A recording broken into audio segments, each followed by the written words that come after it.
see that. But you're not gonna see that in our show. You would never see it more than this far away. And as soon as you step away from it, the combination of the red and the orange makes it look like exactly the right color. So we went around and around, and how many little gold lines are there? And just, it was a long process, but we got it. It looks beautiful. It photographs beautifully, and we used it everywhere they used it, and even the official set tour up in upstate New York bought 8 or 9 yards of it from us to put on their sick bay beds. And they don't like us much, so they would never admit to that. But it is our fabric. So, and there is still yardage of it. Yes, in fact, yes. We did another run of it because several people wanted it. Some guy wanted to upholster all the chairs in his living room with it. So we sold him we sold him several yards of it. How do they go about it? I don't know how they find it. Dave Arlen, who was in here yesterday, he's online, he's part of some prop groups and Star Trek replica prop groups. Find him if that sounds like something you... Send a message through social media to Stuff That Continues, which is me. I'll find it and I will connect you. Yes. How did you guys make Uzi? I love Uzi. Isn't he amazing? So let me tell you the Uzi story. I had always wanted to make a creature episode. When we started the series, I thought, okay, we need a checklist of things we're going to do in our show. Spock has to met Pink Sunday. You know what I mean? Yeah. We want to do this. We want to make sure we do this. So we would look for ways to work those things into the story. Somebody said, we need to have Kirk's shirt torn. So, in episode 10, the Romulan grabs Kirk in the fight. But I always wanted to make a creature story. But I didn't tell anybody that. I just knew that I wanted to. I didn't have a creature story in mind. I just wanted to do one. I didn't know whether we would ever do one, but it would be fun. So we were shooting episode 5, the Civil War episode. And this guy named Greg Dykstra, who is a sculptor at Pixar. He's a senior character designer. So this is the guy that created and designed characters The look of all the characters in Pixar? Yeah, That's right. for Up and Incredibles and Brave. Big Star Trek fan. He connected with me and I invited him down to the studio and he came down and he was actually played a little role in the Civil War episode. We were shooting that episode and we were sitting right over here at Longhorn Steakhouse one night having dinner, and Greg was sitting beside me. And he leaned over and he said, hey, I don't know if this is the right time or not, but I have an idea for an episode. And I must be honest, something inside me went, oh, God.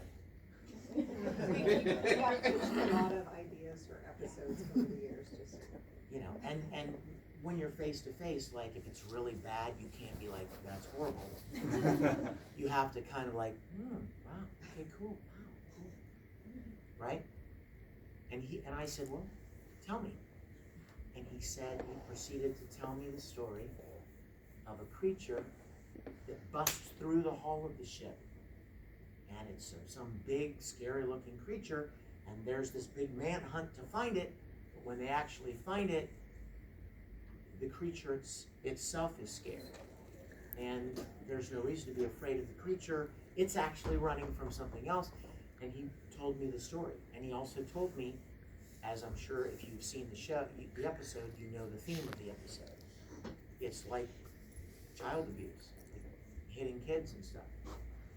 And it turns out that Usti's actually a child. No matter how big he was or scary he was a scared little kid running from a dad who abused him, beat him, or hit him. And I was just sitting there like this. Not only because the story was really compelling, and not only because it was a classic Trek kind of a thing, where you take a genuine issue and you create this imaginative presentation of it to drive home the point. But because I wanted to do a creature episode, and nobody knew that. So we immediately started working on that. And Greg wrote the story, and he wrote the screenplay. Yes, He wrote the screenplay. There's a special feature on our YouTube channel, Vimeo channel, all about it. Yes, one of the extra, yeah, one of the extra Please check features. it out. Yeah. One of the extra features is about him coming up with the story. So then, remember what job he does? Yeah. He creates characters. He sculpts characters.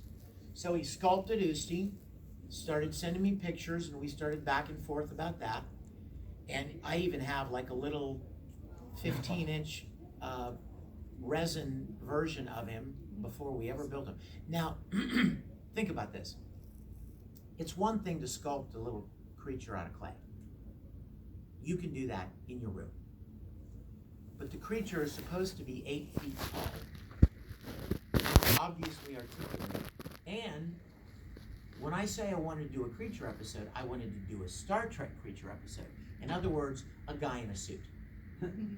Not CGI, but a Horda, or a Gorn, or a Salt Monster, or a creature in a suit, a guy in a suit. So when we started talking about how in the world are we going to do this, I don't even know how we found a company called Distortions Unlimited in Colorado, outside of Denver. I contacted them, sent them pictures. Greg and I started talking with the guy that owned the company. He's a huge Star Trek fan. I don't even want to know how much it would cost to make something like this, because think about what you have to do. If you're going to make a full-size creature out of latex that is, arms are separate pieces, body separate pieces, legs, feet, head, all separate pieces, you have to sculpt those pieces 1-to-1 scale, and then you have to cast molds of those pieces, and then you have to pour latex into the molds, and then put it all and paint it and put it all together. 40, 50,000 at least, just to make the creature. Well, that's the price of the budget for the whole episode. The guy was a Star Trek fan, and he liked our series, and I think he charged us $5,000. Wow. And Which yeah, probably didn't even cover the there material. was an internal frame for the actor to be in. There were cameras inside so that he could see. Yeah. This is amazing. Yeah. And the lighting, all of the lighting. Yeah, it's all the practical. color, yes. Yeah. When the creature changes colors, that's practical. There was a guy off stage, right off set, with a control box. And he would change the colors in real time so that they would change on screen, on camera. It's amazing. It's 8 feet plus, and the coloring and the texturing.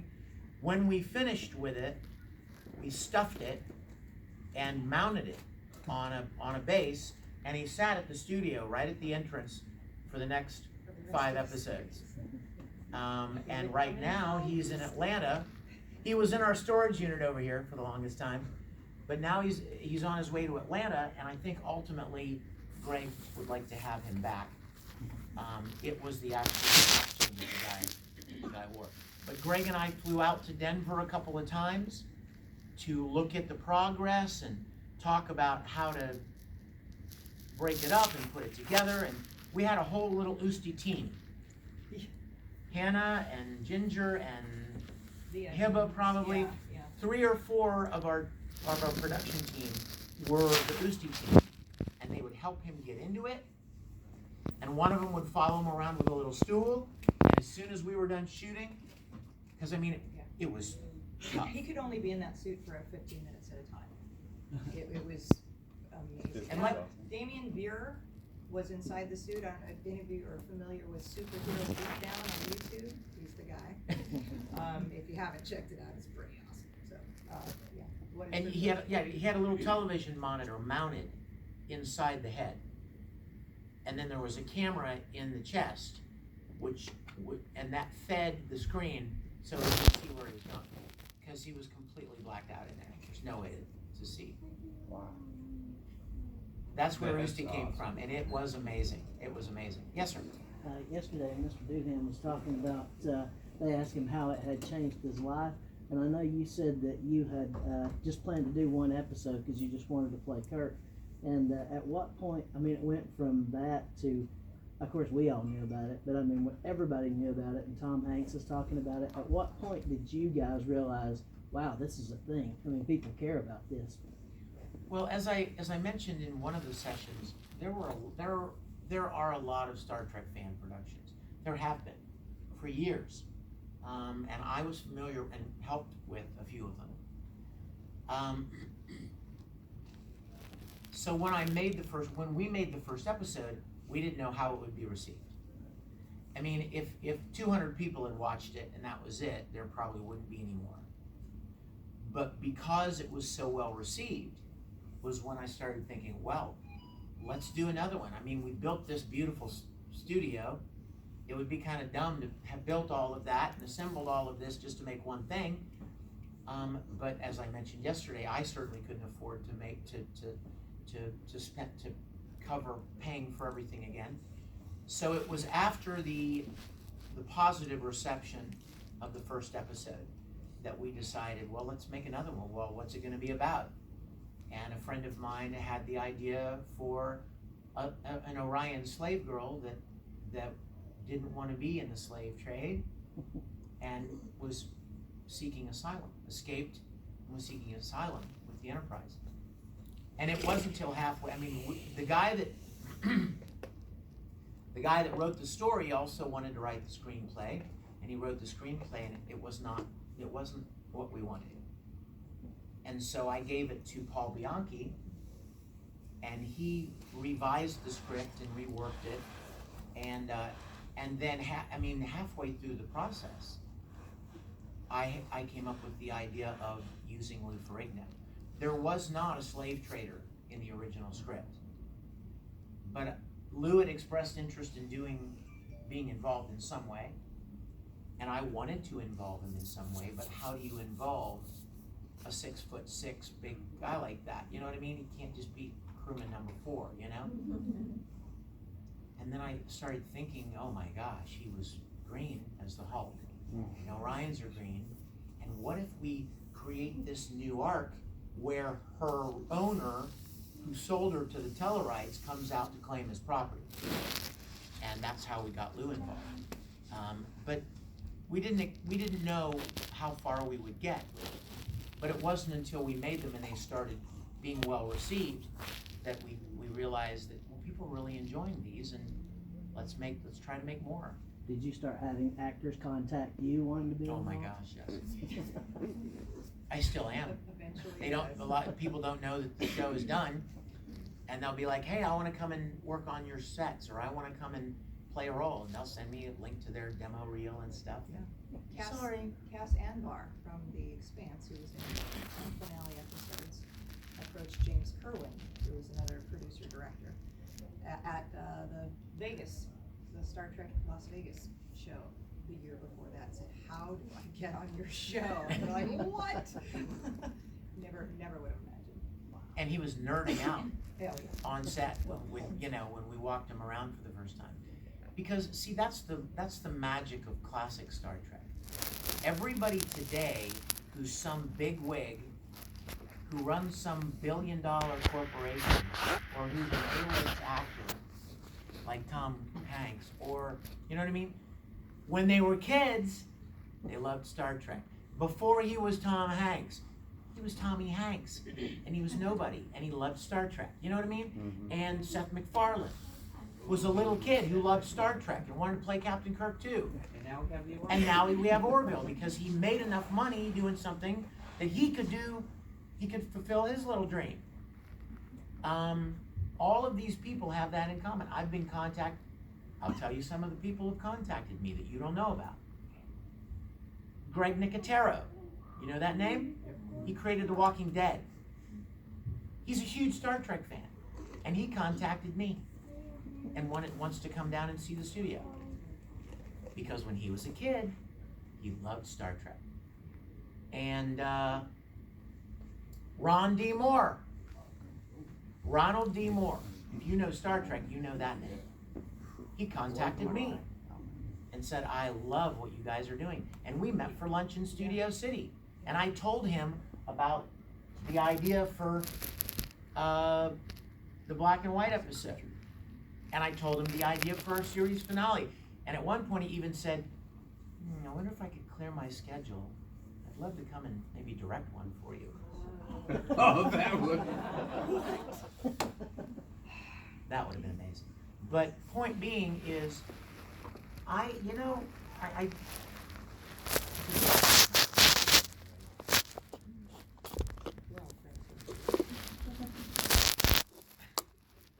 when I started this project, I had this naive notion that if you just make something really good, it's going to attract people. I always believed that there were people that were very affluent, who loved Star Trek, and if you could just find them, they would want to give to help make it. I didn't go out looking for them. My naive idea was just make something good and put it out, and they will find you. If you build it, they will come. And that proved to be one. And that proved to be exactly right. Not only from a financial standpoint, but from a crew standpoint Resources. and an actor standpoint. We just made something that we loved as best we could, and it attracted people of quality, and people that wanted to help financially, and people that wanted to give us this or donate that. It's really extraordinary. Really extraordinary. And humbling. Beyond humbling. You know, we both, I lived in LA for 7 years, she still does. The industry out there is mostly about throwing money at people. How much money will it take to get you to do what I want you to do? Or, you know, $300 million for this, and $100 million for that. We couldn't rely on any of that. All we could rely on was the kindness and the goodness of people who had this nostalgic childhood love of this thing, and this was their chance to be a part of it. I often wonder, somebody told me something, said something about, actually after I got done talking to Honer here, Skip was videotaping me talking to him. And after we got done talking, Skip came up to me and he said, do you realize that probably in 30 or 40 years, when more and more people know what Star Trek Continues was, and Honor's an adult, he's going to remember meeting you, and you're going to be like William Shatner was to you. He will remember meeting the captain of the Enterprise in Star Trek Continues. And I almost teared up. That we could have made something like that. That 30 or 40 or 50 years from now might even become just part of, you watch TOS, then you watch STC, then you watch the motion picture, and it's part of the timeline.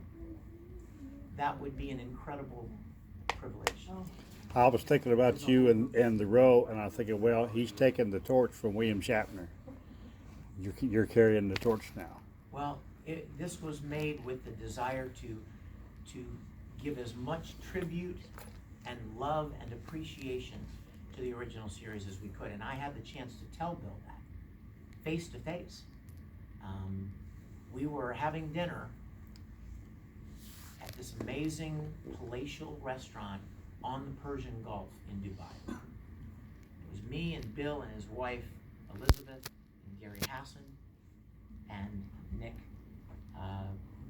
who we knew from there, who lived there. And we were talking about Star Trek Continues. And I leaned over to Bill and I put my arm around his shoulder and I said, this was all for you. This was all thank you and the others for what you did for us when we were kids. And he put his arm back around my shoulder. Extraordinary. Extraordinary. Question? Obviously, a lot of love with this production. More than you can ever imagine. It's very clear. That being said, what's your favorite TOS episode? Requiem for Methuselah. Good episode. And everyone was like, what? It's not Doomsday Machine or Mirror Mirror or City on the Edge of Forever. Oh, those are great. Make no mistake about it. The reason I love Requiem for Methuselah is because you saw a side of Captain Kirk that you never saw. You saw a side of Kirk that was literally ashamed of his behavior, of his own behavior. And I remember even as a little kid going, oh my, wow, this guy that's always saving the day and always coming up with the solution and brave and leader of the ship and his friends, and look at him sitting here. In that last scene, look at him sitting there at his desk like this. I was so moved by that. You remember what he said? A very old and lonely man. A young and lonely man. We put on a pretty poor show, didn't we? I'll never forget. And they, you know, I'm like, oh my gosh, that meant something to me. Like, he's a real guy. He's a real guy that screws up. And is ashamed of himself or what he did or what he said or whatever. Which was the impetus for the White Iris. That was literally, that story was built out of that same moment from Requiem for Methuselah that I loved so much. The concept that all of us, no matter how heroic or how successful we've ever become, or all the good things we've done, all of us, even Captain Kirk, has skeletons and regrets and guilt and pain that he has shoved down, and it just comes bubbling to the surface, and it will not be ignored until you deal with it. And how many of us that are any older than 15 don't know that feeling to some degree? Question? Yes, sir. Can you just explain how you guys got the idea and everything for White Iris? Or how did you put all your other stories together from your past experiences? Or, I mean, you followed the Star Trek guidelines as far as the way that stories are told, with the social and everything else. I mean, that's what made your series so much like the real series that everybody just wanted it more and more and more. Yeah. Everyone who wrote for our show was a serious TOS fan. And I don't mean a serious TOS fan in, I know how to build a phaser. What I mean is people who knew the storytelling style of Star Trek. That it's not about fighting the Klingons. Sorry, hate to disappoint, but it ain't about fighting the Klingons. It's not about beaming down. It's not about boop, boop, boop. It's about the human condition. It's about our challenges and our failures and successes and ethical dilemmas and moral quandaries. And every one of our episodes came out of what would be a good theme. Pilgrim of Eternity, what's the theme? Self-sacrifice as life energy. The idea that you actually become a better person and you actually gain life energy by giving to others. Self-sacrifice. Episode 2, obviously. Sex trafficking, slavery kind of thing. Episode 3, clearly, you guys, obviously the mirror continuation. Episode 4, the idea of dealing with past guilt or shame, closure about things in your life, people that you may have hurt or lost along the way, and if you had the chance to make that right. 5, again, Civil War, the idea of freedom and fighting for a cause, and 6, Usti, child abuse. We got a lot of interesting emails. after 7. that, people telling us their stories. Yeah. The fact that an episode, something we made, impacted somebody, changed somebody in some way, oh my gosh, wow. 7, actually, James Kerwin wrote, and it was, we'll just be honest, it came off the concept of, that was released in November 2016. Does anybody remember what was happening in November 2016? The presidential election. And the theme of that episode was, certainly it's time for a woman to be in charge of something, but not just any woman, right? You don't just pick somebody because they're a woman. You pick somebody because of qualifications and character and personality or whatever, skills, experience. So that episode was about that idea. There were all kinds of comments before that episode was written about, how come there's not a woman captain? How come you don't have, that's been an ongoing, women commander, women in position of leadership.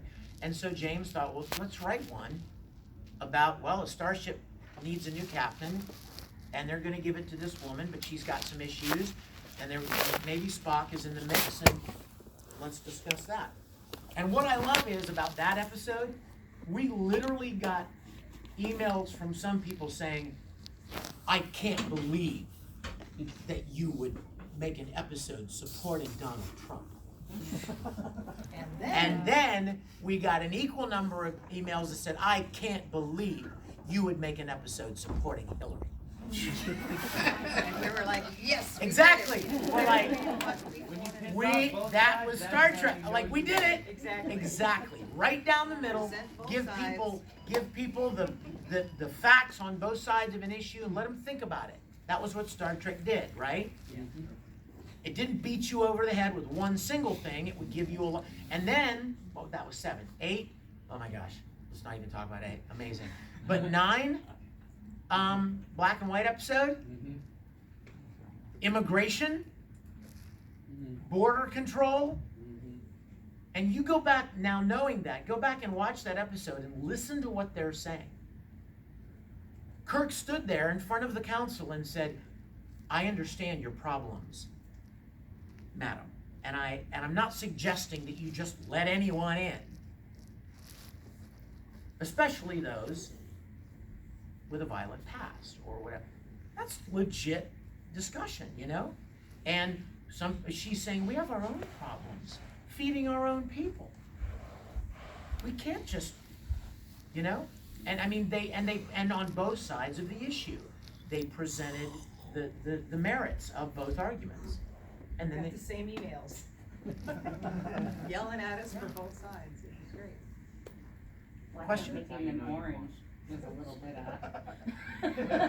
Yeah, we never really thought about that until somebody said that. That was not. Yeah, That had we went not. through a Nobody lot even of thought of that. color combinations and just decided that But they're it all- just needed to look okay. We Yeah. can put our guest stars as Yes. Yes, I really loved how I could identify each of the characters right off the bat when I saw your show.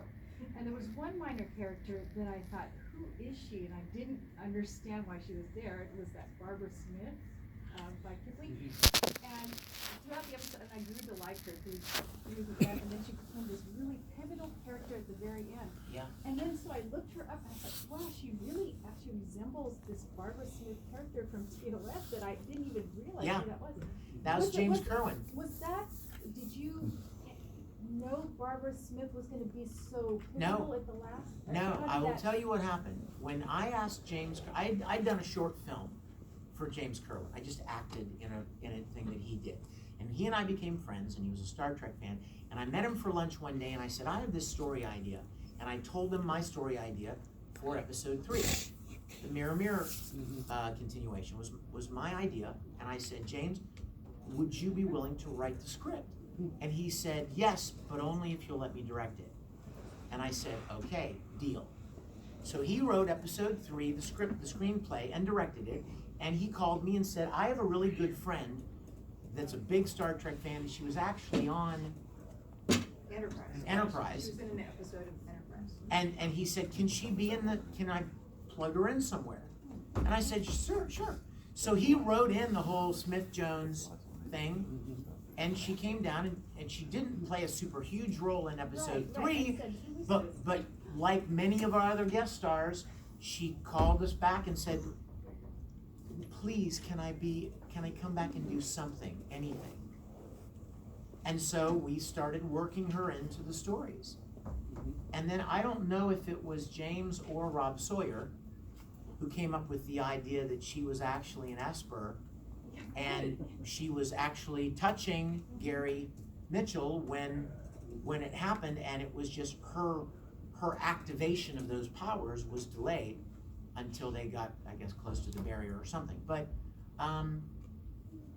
it just worked out really well, and she's such a wonderful girl. And then when we came up with the idea for episode 9, she asked if she could take a crack at writing the screenplay. And she wrote the screenplay. And it was brilliant. It was wonderful. And that's just one of many of those kind of moments. People that came alongside and joined in, that contributed so much and came to be very important, pivotal members of our team. Yeah. Get out of here. You're not stopping us. No. Question? Yes. For Yes, Siri. That was. Oh, literally. It said, I don't know, when I pulled it out, I must have activated, and it said, you're not stopping us. And Siri was responding, I'm not, huh? Question for you, obviously the old Kirk, were there some challenges when they came to you and said, we need this, that you said, wow, how am I gonna do that? I mean, what were some of the big challenges for you? Budget was the biggest challenge for the old Kirk makeup. If we had a huge budget, I would have done a live cast of his head, sculpted the pieces, made molds, done castings, thousands of dollars worth of work. Couldn't do it. I was able to find old Kirk pieces that were already made for hundreds instead of thousands of dollars. And we did a makeup test at Todd's, actually. Oh my gosh, and I spilled something on his carpet, I felt so bad. Anyway, I digress. And realized, yeah, this is gonna work, but it wasn't a perfect fit to his face, but it was good enough, and I knew that I could, do whatever needed to be done to get that done. And then the hair piece and the eyebrows were hand tied human hair into lace. I mean, yeah, We actually did a first test with pieces that we didn't like. Yeah, with just individual pieces, and realized that this was not gonna. And so that was a forehead, like cheeks and chin. There was a chin piece and a upper lip, and a bald cap, and the hair pieces. And those pieces can't be used over and over again. No. Because in order to blend them seamlessly, they have to have a very, very razor thin, fine edge. So when you put them on the first time, they blend in beautifully. But as soon as you take them off, the edges are pretty much shot. We actually did So, reuse the pieces I- for the stunt actor, also Greg Dykstra, who was stunt old Kirk. Whenever you would see Vic in a scene with young Kirk with an old Kirk, there was Greg Dykstra was. Yeah, was the we would guy. take turns. Yeah. And he learned all the Kirk lines so that he could feed, the lines. If I was talking to old Kirk, he did old Kirk's lines. But the pieces that we bought were so expensive for us that we literally, and we joked about this the other day in our panel, but we actually organized the schedule so that I could sleep in it one night. And then we would come back the next day and start shooting again. Not only for convenience sake, but for money. Because you could only use the pieces one time. So rather than buy 3 sets, we only had to buy 2. Yeah, and then we'd slap it, we'd tack it on Greg's face. Barely. Because, we're shooting Kirk in the foreground with old Kirk back there, and he's racked out of focus. So you Didn't have to be. yeah, just the rough piece from the other day put on there worked just fine. Did you sleep sitting up, or, I mean? Oh yeah, propped up on a pillow. Yeah. It felt like somebody took a welcome mat and glued it to your face. You know, it was really great. It was an amazing piece, because the independent pieces would allow you to make facial expressions. Yes, it's made out of foam latex, which is basically like a A sponge spirit gum material. helmet on? Yeah, come find me at the table if you're interested. I have some foam latex there, and you can feel what it's like. But it's awesome because an actor can emote through it, glued down to the muscles of the face. You as a makeup artist, you learn about musculature, and you glue it just in all the right places. And the smile or a cry, a frown, all of that will you can act through those kinds of pieces. And I had to wear a bald cap too. And you're thinking, well, yeah, but you had a hairpiece. Well, yeah, but at that age, the hairline's back here. Mm-hmm. So I had to put on a bald cap to cover the first 1.5 inches of my hair. You know, so you put the bald cap. Oh, there's a time lapse. Is it on? Yes. Is it on the website? We should put it on there if it's not. There's a time lapse. 5-hour time lapse of young to old. Starting sitting there like this, and then of them applying everything, and the last shot is finished. Question? So, one of the most profound episodes that I watched in the was an episode where Mr. Rytrack on, and because I was tearing up when you were talking with her, and then by the time you guys got to the moment where you were talking about the Van Gogh painting, I was just crying, and then you had me laughing at the end of the episode with the whole, just feeling so good at the end of the episode. Yeah, I was like so sad, crying, and I was like, oh, did you have the ship? I was like, that's your special lady, and I was like, and I just love that whole entire scene. Thank so you. Oh my I'm gosh. thinking to myself, what would, like, you guys must have been battling your emotions throughout the whole entire series. What was like the hardest thing to film for both of you? The very last scene.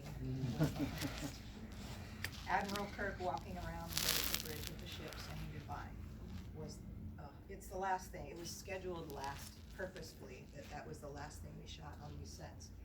And there was not a dry eye in the house. Except for his. He was the only one not crying because it was not called for in the scene. He's a bro. We were a mess. Thank you for sharing that, because when you write these things before you ever make them, you hope that you'll be able to capture a particular emotion. You don't know if you will. And so to know that it connected that way. I think it's like 3 days after the episode going on,